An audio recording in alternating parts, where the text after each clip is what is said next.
திருக்கோயில் என்றவுடன் நமக்கு நினைவுக்கு வருவது பக்தி மற்றும் இல்லாமல் இறைவனிடம் வேண்டுதலையும் முறையிடுகிறோம். அப்படி நம் வேண்டுதலை நிறைவேற்றியவுடன் பல வகையில் இறைவனுக்கு காணிக்கை செலுத்துகிறோம். இதில் மிகவும் நாம் செலுத்தும் காணிக்கை பரிகாரமானது உப்பு, மிளகு.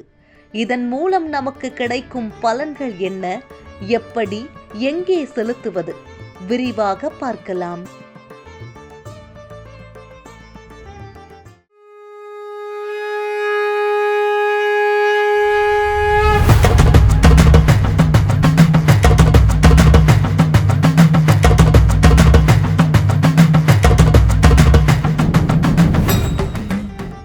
தேர் சக்கரங்களில் உப்பு, மிளகு கொட்டுவது என்பது பக்தர்களின் நேர்த்தி கடன். குறிப்பாக நோய்கள் நீங்கவும், தீய சக்திகள் விலகவும், வேண்டுதல் நிறைவேறவும் செய்யப்படும் ஒரு பரிகார சடங்கு. தெய்வீக சக்தி. தேரின் சக்கரம் புனிதமானதாக கருதப்படுகிறது. அதில் உப்பும் மிளகும் சேர்ப்பதன் மூலம் அந்த தெய்வ சக்தியின் வீரியம் அதிகரிப்பதாக பக்தர்கள் நம்புகின்றனர்.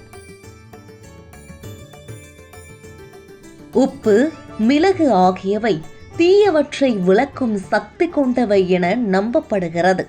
எனவே தேரின் சக்கரங்களில் கொட்டுவதன் மூலம் அந்த சக்கரங்கள் சுழலும் போது தீய சக்திகள் தேரின் பயணத்தை தடுக்காது என்றும் அதன் மூலம் நன்மை உண்டாகும் என்றும் கருதப்படுகிறது.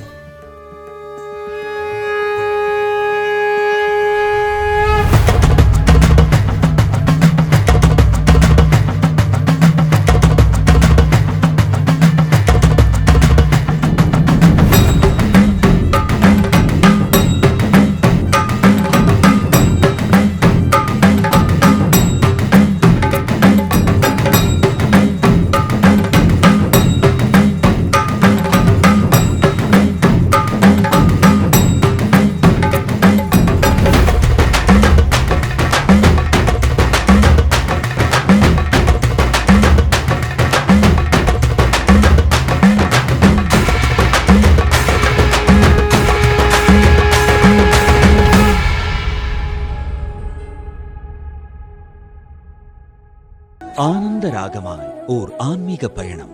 நீங்கள் பார்த்துக் கொண்டிருப்பது உங்கள் பாக்யம் சேனல். இது உங்கள் பாக்யம், எங்கள் பாக்கியம். வழங்குவோர் அன்புடன் கல்யாண் ஜுவல்லர்.